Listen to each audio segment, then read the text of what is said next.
o'chib qoldi. Даже biz chidolmayapmiz. Juda rasvo ahvolda. Men juda ham qiynalib chiqaman kechqurun uxlamay. Uzru qo'pol bo'lsa ham aytaman. Ertalab shu burnilarni tozalaganinglarda qum chiqyapti, prям loy chiqyapti. Juda rasvo ahvolda. Tog'ga qochib ketaysa, tog'da ham videosini tashlayman hozir. Tog' ham shunaqa chang bo'lib yotibdi. Xullas, biz ham shu bugun syomkamiz bor, inshaalloh ertadan boshlab vizaga topshirganimiz bilasizlar. O'sha viza chiqqungacha biz ham ketamiz. Bo'lmasa men to'g'risi qo'pol qilib aytganda o'tib qolaman olamdan. Juda ham rasvo ahvolda. Umuman o'ynashmaylar.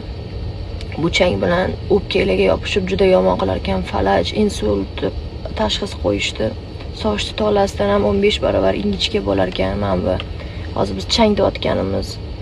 Keyin u kirib burundan, og'izdan, quloqdan kirib o'pkaga yopishib qolar ekan. Juda yomon ishoninglar. Mashinada ham даже maska taqib o'tirib